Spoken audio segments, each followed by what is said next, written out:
Hey, what's going on, guys? Logdotzip here. Today, we're looking at the top 5 Minecraft updates suggested and added in by players. From new mobs to battle that up the challenge of survival, to brand new crafting recipes for you to master, to even acquiring powerful new weapons and items that change the way you play. The best part is, these are all available for download right now.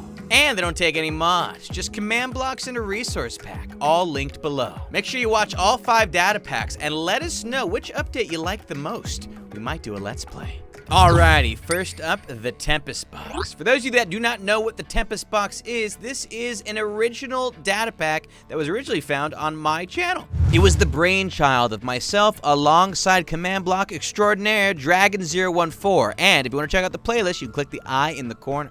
Now, the coolest part of the Tempest Box was quite easily the fact that it added in over 27 brand new types of mobs. What's more, each mob has its own special abilities and powers, and they're animated as well. Now, we're not going to show you super detailed versions of all of these creatures because that would take far too long, but you should know that I have a full-blown Let's Play series on a lot of these mobs, and so, I mean, really, like, you guys gonna explore them. But look, we've got a ton of cool-looking ones. Dwindler, we saw some Duskbloods earlier. Ender Menace, he's just a scary Enderman, to be honest. We've got Ents. Now, again, some of these take a little bit to load in. This is an older data pack, so a lot of the coding behind it has since been dated, but needless to say, it's still extremely impressive looking. Like, look, well, that one was fun. Again, burning through these, there's so many cool ones. Assassins, Skitter. Now, the Skitter is one of the classic mobs from the Tempest Box, and oh my gosh, it is hard to kill, but it drops a special item, a Skitter staff, and we'll get to all these magic staffs in a second. This is literally how much the Tempest Box adds. We just need to keep going. And man, that guy had some health. Did you see that? Yo, he threw me back like it was nothing, man. Even some bosses, as well as custom dungeons that we're not even going to have a chance to explore in today's video, are all added courtesy of the Tempest Box. So, needless to say, you have a lot to explore if you end up adding this data pack to your world. Like, did you see that? There's a custom bow we got right there, too. The Night Shot bow. Fine. Okay, yeah, I forgot that that's the invisible one. Oh, gosh. And you are very gross as well. Can we just... Yeah. We're almost done going through all these mobs, but as you can see, there is a huge variety available to you. And most of them sound like zombies. That would be fixed with a simple data pack update. We'll look at handling that for you guys. I mean, look at you. You're a cutie pie. Oh, gosh. You gotta go away. Which mob looked the scariest to you guys? I'm very curious. You can let me know in the comments below alongside which of these ends up being your favorite. Oh yeah! Next up are magic staffs. These are obtainable via either drop or by creating them using one of the Tempest Box custom crafting creations. The repulsion staff. This will send you flying in the air alongside any other nearby mobs. Yeah, baby! Well, it doesn't send them flying. It just kills them and does a lot of damage. And as you can see, each staff has a certain percentage of power before it is completely depleted. So you're always going to need more staffs. And speaking of, here's our next one, the extraction staff. You can use it to clear sand, stone, dirt, grass, etc., etc., etc. It is a miner's dream. Y'all ready? Bam! Just like that. Instantly putting it down. Yes, please. I mean, look, this was in seconds of time. The refrigerant staff will freeze mobs and nearby water. So we don't have any water here, but we can definitely show you what happens when some mobs mess around a little much. Yeah, baby. What you about? You suck. Next up is the infallible staff. You can use this thing and you will become completely invincible. The downside of it, however, is that you cannot move. They are unable to do any damage to me. So this is a perfect time for you to use a staff and then maybe go into your... Oh my gosh, look at all the effects I have on me. It's the perfect staff to use in case you fall in lava so that you can calmly figure out what you're going to do with the items in your inventory. We've got another staff here, the Shatter Staff. This one is really cool looking. This one will explode any nearby mobs after throwing them into the air. Can we just love on that for a second? Can we just stop and appreciate? I love it so much. You guys are literally blowing up in the sky. It's my favorite. Time Staff is a real fun one indeed. Hold this thing in your hand and take a look at the sun. As you can see here, it completely changes the time. by about 1.5 passable minutes. Now look at that. Now it's a beautiful, yeah, that's good. Let's just go ahead and we're just gonna make it daytime again. One more for good measure. And as you can see, when the staff depletes, well, aye, bull ants! As you can see, look, the mobs just start spawning in all over the place. And I'd like to remind you guys, this is just resource pack and command blocks. There's no mods here. Next up is the captive staff, which will trap nearby mobs inside of a cobblestone prison. Or maybe it captures me. Right, I think it captures me. No, it captures mobs. I just goofed it up. Whatever. Final is the ether staff, which will put you into spectator mode for a very small amount of time, so that you can very quickly get around and reach new heights, new lows, whatever it is you're looking for. Now, if you could put me back, that would be fantastic. There's so much more to cover. Next up is something I don't even necessarily know about. It's special new gems with magic powers. Look at these babies. Oh, I love it. Sorry, I'm just grabbing B-roll for my intro. Now, I don't even know how to use these gems, and if you're gonna wanna know how to use all these different things, well, it's quite easy. We'll go ahead and link you a wiki page that will tell you everything you need to know about these different things. But as an example, entities all nearby me, that's where the fire gem comes into play real nice. You dig? Bada boom! Get burned on. Y'all dumb. You can even see the circle in which you will light said mobs on fire. The flora gem. Oh, look. We're planting plants. I said plants. We're planting plants. I'll stop. What about this float gem? Yeah, baby. Oh, it just makes me float. Well, that makes sense. There are even a plethora of actual new weapons that you have access to, including some of these bows, like the heavy bow with punch 4 and power 6. Get real. Or the quick bow, which is a lot more fast to fire, and you'll be able to see that right here. I mean, check these out. You can actually see that when held in main hand, you get speed boosts for some, slowness for others. So we're moving a little faster with the quick bow compared to without it, and then the heavy bow slows us down in a serious way. But we have access to crazy, powerful abilities like punch and power. Right. And these are all customizable using one of the Tempest crafter machines that you have access to if you use this data pack. You can randomize stats on certain items so that you're constantly trying to collect the best possible boots, armors, etc. that you can. This one gives us, ooh, nice, hold on. We actually get a speed drop when wearing these, but you get feather falling 10 on them. Pretty sweet deal. Cursive binding, I'll pass. Ooh, termite axe? I like that, with sweeping edge 5 on it, no less. Don't mind if I do. Oh, yes. Another example of one of the powers you can get on new weapons and items. And naturally, there's even swords, which is the quick sword, which has a knockback 6 and optimism with looting 5. But check it out. When you have this sword on, you'll actually lose a decent amount of your hearts right away. So you'll have to constantly choose what your priorities are. Loot or staying alive. Me, you know, I'm gonna go with the loot. For more information on the Tempest Box, you can check out the link in the description below. But for now, it's time for our next update suggestion.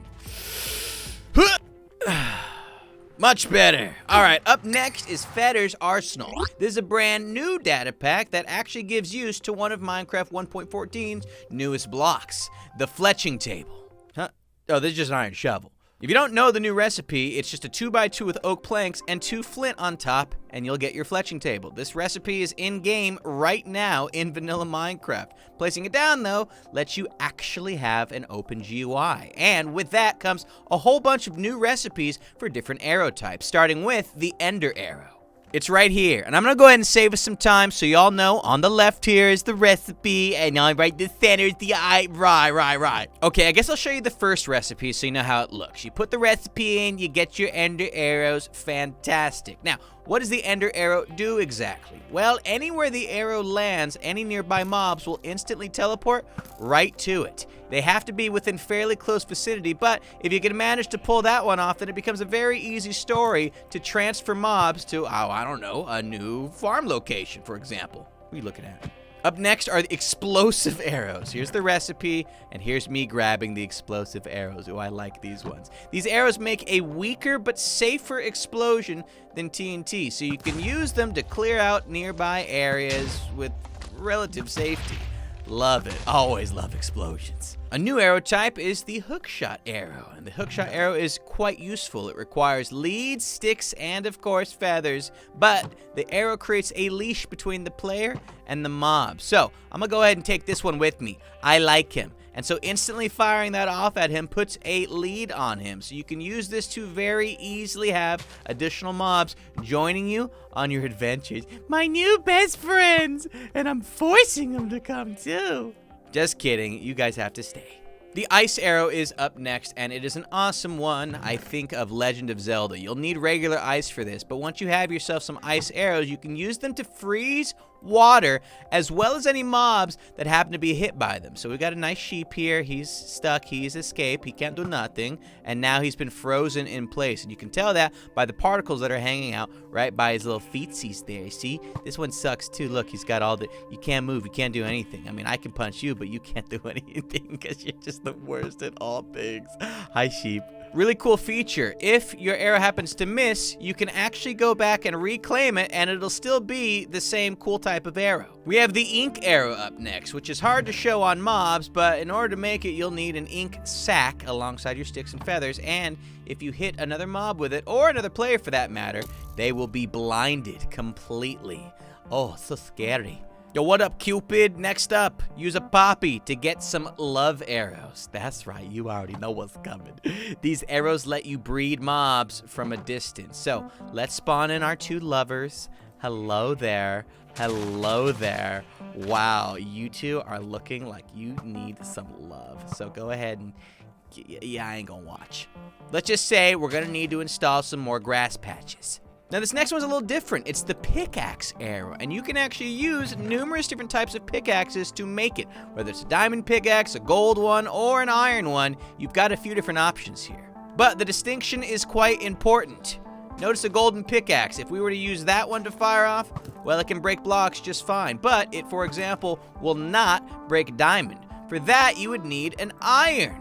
Iron, what is it? Look, you need an iron one, but look, now it can break the diamond. But an iron pickaxe arrow could not break obsidian. For that, you'd need a diamond arrow pickaxe obsidian brick. It's a hard name. I mean, look at what they're called. I can't think of that fast. Point is, you can break things out of far with it, and it's really awesome, and I like it a lot, and I'm gonna collect all those. They're mine again. Prismarine arrows are awesome. They specifically are using prismarine shards, but more importantly, you can use them to fire arrows much more quickly and much more strengthily, if that's a word, underwater. See, check it out. Normally when you fire off, let's use a different arrow, not that one, as an example. Look, there's a little bit of a curvature to that arrow. It instantly goes down because normally arrows don't work that way. But if we were to, use my prismarine arrow, we'd see that it fires straight at full speed and angle. What's good, honey? What's good, honey? Now you can attack drowns with your arrows. Look, he's still frozen. I guess it lasts forever. Pufferfish arrows. I imagine you guys can guess this one. They will summon in pufferfish. I don't know why this exists, but you know, that's okay. Oh gosh, I think we've just killed him by mistake. Yeah, whatever. Shulker arrows over here will actually cause nearby mobs to levitate, so that's got some pretty nice purpose, I suppose. Oh yeah, I wish I had a pig right now. Then I'd be all about making spider pig. For now, the sheep will have to do, I guess. Hey, where you going? And finally, we have the slime arrows. This uses a slime ball. And see, look, it bounces. Bounce. Ooh, baby. Did you like that? That was nice. That had some ricochet on it. Hold on. Let's go ahead and try and use it in this cave system. So, if I'm not mistaken, it, oh, yeah. That's awesome. Can we bounce it off the walls a little bit? Let's see, when it hits walls, it's a little bit finicky. But if you hit the ground with it, it seems to do its... Well, it's finicky. But hey, right through this portal is our next update suggestion. Yeah, seamless transition. Anyways, next up is the Creeper's Code, another awesome data pack available right now for download that adds in tons of new items, some new mobs, new food types, rings. We got a whole bunch of options here. Now, I've actually done a 2-part video series on this specific data pack as a guide.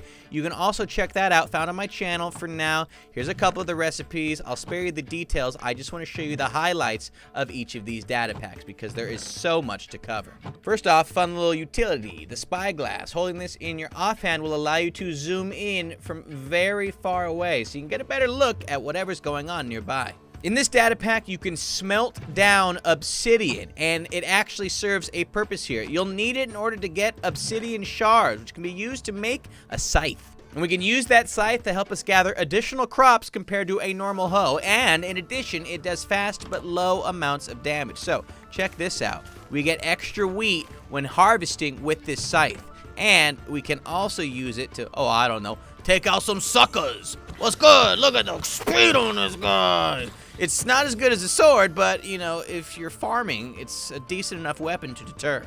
The obsidian mirror is a magical object indeed. It's got quite a recipe attached to it, but it has the distinct ability to reverse effects. For example, if we were, oh, I don't know, say poisoned, you can use the obsidian mirror to actually use it to heal you. Goal reached, no you. Well then, maybe you've been hit with blindness by a blindness arrow. Well, you can use the mirror to give you night vision instead. Maybe instead of a shield, you'd like to get your hands or fingers on a brand new ring, which you can use by using iron as well as golden nuggets. What's more, you can tip them in potion, and so we'll hold on to one of these for the time being. In fact, ring swords and potatoes can be tipped by throwing them into these lingering potions. And so we've got an example of all of these that we will show you right here. Maybe we want a nice fire resistance ring. Okay, so we've got the lingering, throw the rings on in there. Maybe you want to even get your hands on, oh, I don't know, a different type of potion. How about an invisibility potato potion? Oh yeah, baby. And to wrap, let's go ahead and get ourselves a sword of poison. So now when we attack certain creatures, oh, I'm poisoned. I'm going to use my ring, my mirror. Yeah. Now if I were to attack a cow with my sword of poison, well, the cow will become poisoned and he will die a painful death. Or maybe I want to eat my potato and, oh, go invisible. Heck, maybe if I want to wear my ring, I can get some fire resistance on me. Yeah, don't mind if I do. A minute of it, please. Maybe you want to get your hands on a boomerang, which can be used and comes back to you upon being thrown. Yeah, baby. Wait, I miss you. Come back to me. Oh, it's so sad. He's never going to come back. Just kidding. You can even enchant them with special enchantments, but you'll have to check out my guide on the channel for that. For now, we focus in on swordfish.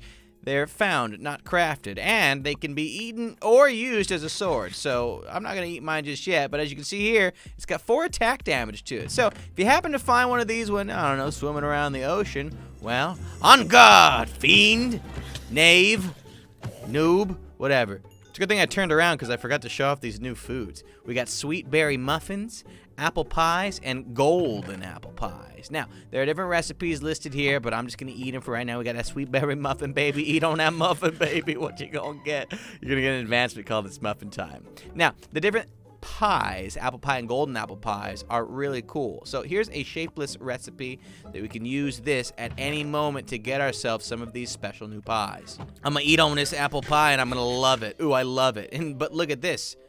The apple pie has multiple bites. So it went from apple pie to nibbled apple pie. Eat it again, now you've got a slice of apple pie. So finally, multi-use food option items. It obviously doesn't stack, but you don't need it to. The pie kind of does good work. The golden one's got some extra effects though. Check this out. We've got regen, absorption, and it sorted out our hunger for the most part, plus it comes in 3 bites as well. New mob drops for existing mobs. You can now get bat wings by killing bats, which can be crafted into leather. I'll spare you killing bats. And zombie pigmen now drop rotten pork chops. And I decided to change my mind. I need to kill some of these guys because I need B-roll of them dropping their special new pork chops. So if you could, yeah, look at that. That's nice. Aaron is very happy that I'm collecting B-roll, aren't you, Aaron? You're so happy. Ooh, ew, ick, I got bat wings. Peculiar berries are found from wandering traders. The only way to get them, if you feed them to a chicken, well, something happens to this chicken. We may have to come visit later. For now, we've got the wrench here. You can use this recipe to grab yourself a wrench, and you can use the wrench to rotate terracotta quite easily, which actually makes this block accessible for once. Block breakers are a new type of block alongside choppers, excavators, and snippers and sifters. They all look very similar, but they're all different in execution. Each one of them works a little bit differently. The excavator will take care of ore types and break them. The chopper will take care of wood types. The sifter will sort through sand for you. And the snipper will take care of wool. Scary, like scary face. Oh gosh, the apocalypse is now. Now the ability to heal using end crystals by wearing an ender dragon head, which you can of course find by exploring the end city dungeons. But look at this.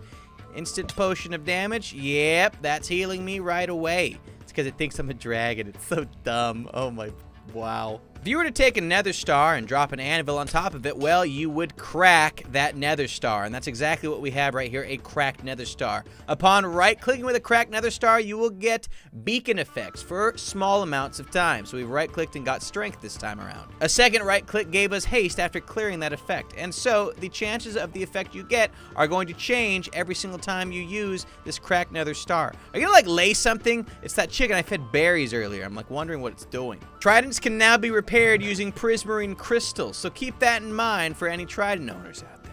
And a wrap on today's data pack of the Creeper's Code, and certainly not the last feature. There's so much more we have not yet covered. There are now some tricks you can use Elytra with. For example, while flying around, if you sneak in midair, you will instantly stop flying. The chicken, you know, he continues to fly, you know, regardless of the fact, but that's okay. We like our chickens flying. Did I lose him? Oh yeah, I lost him. So you can now sneak at any, oops, let's just move on, huh? Vanilla Tweaks, our next data pack. I mean, it's really more of a resource pack than anything, but it changes so much that it kind of feels like a data pack, including that sun behind me, which is not square for some reason. Speaking of, there's lots of other resource pack changes, namely, there's a numbered hotbar. Look at this down here, an easy way to know what's what at all times. The sun, as we saw, different crosshair, and different block crack textures. So depending on which elements of this resource pack you install, what you'll see is that you can mix and match and combine different ways to show off how you want to break blocks, what crosshairs you want, etc., etc. You can even make changes to existing structures, like now nether bricks are black instead of red, and it's got a really nice look to it. Bookshelves are connected so that there's not an individual little wooden piece in between. It really makes for nice ones, but as you can see here, it still knows when to end the bookshelf. I imagine that's has something to do with Optifine too, but either way, there's even lower snow on snow grass blocks, where normally it only sits around the top there. And you can even add things such as borders to ores so that you can see these a lot more easier when cave exploring. The beauty of the Vanilla Tweaks data/resource pack is the fact that you can customize it to your heart's content. Directional hoppers, visible tripwires so that you actually know when you're about to trip over this wire, redstone power signals. We literally just did a video on this recently, but there was still so much we didn't cover in that video that I figured it was worth another mention, and you can check out that video on the channel as well, by the way. Broken items that will change the icon dependent on the durability of said item. It's fantastic, really. Endless end rods, the list goes on. Especially favorite is the leather armor. All elements of that brown on it are gone, so you actually have full colored armor now. There's new crafting recipes to learn as well, since you can now change those in resource and data packs. You can turn your wool into 4 string. You can actually craft your notch apples again. You can turn a dropper into a dispenser much more easily by placing it in the center of a bow recipe. You can make gravel using 4 flint. You can turn rotten flesh into leather by cooking it up. Craftable name tags, turning netherwart blocks back into netherwart. There's even craftable, there's even craftable, stop, stupid hand. I just want to trade, with your, I just want to trade with your friend. Stop. Oh yeah, now you go battle on each other. There are even some fun gameplay tweaks, such as anti-griefing. Creepers, ghast, endermen, they no longer do any damage to the blocks around us. Now, these are modified by game rules typically, but as you can see here, you can spawn in any of these around and they're not going to deal any damage. Enderman won't pick up any blocks. It's really nice. We've got double shulker shells, so now a shulker will always drop both halves of its shell, which makes a lot of sense. It's got 2 of them to begin with. So now you can easily make a shulker box by killing. Can you just stop already? Can we just, like, not play this game right now? Here's a fun one. Villager death messages. This is a great way to keep track of any villagers that you don't necessarily want dying around. Every villager will now give off a death message upon that villager dying. And this is especially useful if you happen to be in the middle of a raid. Use a name tag titled Silence Me on any nearby mobs to keep them from making any noise whatsoever. A special craftable wrench, that's icon is not currently showing up, so it looks like a fishing rod, but as you can see here, right-clicking nearby these will allow you to rotate blocks quite easily to any face you want in a specific order. We've got ourselves an armor stand poser that allows us to change different styles to maybe we want the armor stand to show some arms.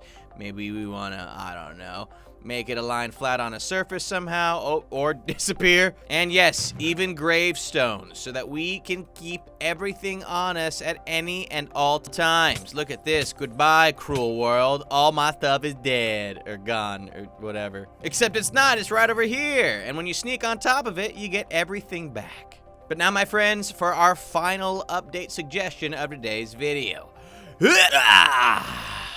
Asphodel Meadows. We meet again. Ladies and gentlemen, we're on our way to the final data pack, which also gives us a whole new dimension. I actually did a whole mini-series of the Asphodel Meadows data pack on my channel, so if you want to check that out at the end of today's video, you're more than welcome to do so. But it really buffs up what you can do in terms of combat and new gear, tools, and accessories in your Minecraft world. But it all starts with getting that paper, baby. Crafting paper is dropped by witches. This is the specific type of paper you'll need in order to begin your Asphodel journey. And they're dropped by witches occasionally. Not every time, but occasionally. So if this one doesn't drop one, we're just gonna pretend that it— oh, it did! Look! Oh, the luckiest boy, except I'm poisoned. But once you have that paper, one dropper, and one enchanting table, you're gonna wanna toss those suckers on the ground, and you will get a new block known as the Infernal Machine.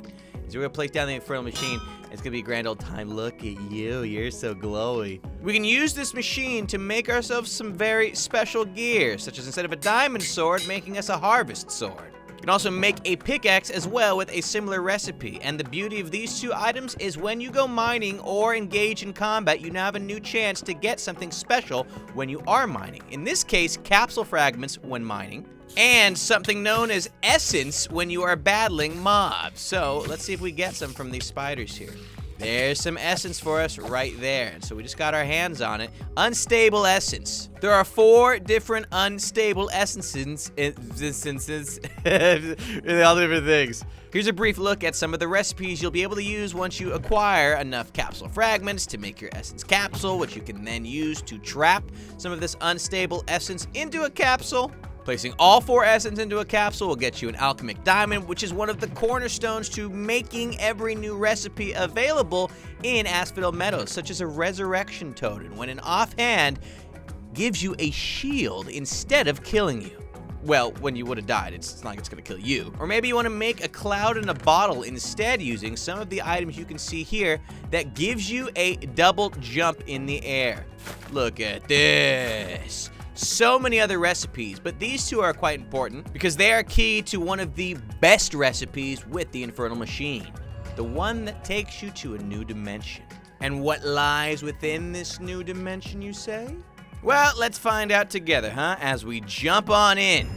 And we are welcomed by instantly being attacked by otherworldly beings. Even though that sound effect sounded quite pleasant, we're actually in a lot of danger right now. Welcome to Asphodel, a brand new custom dungeon that is built above the Nether, which means it's not gonna get in the way of your normal vanilla Minecraft experience. This is literally a completely custom dungeon, complete with its own special ore type that you'll be able to use to make new gear that's more powerful than anything currently available in Minecraft. With any luck, you may come across some nearby campfires that will oftentimes contain special loot for you to acquire.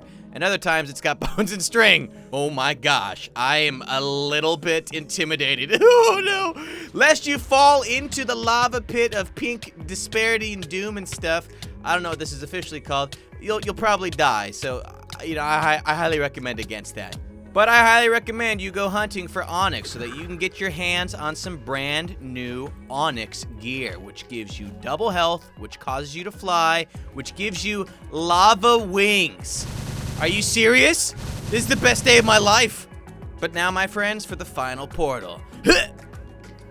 Huh? Oh, it didn't work? Oh, yeah, the video's done.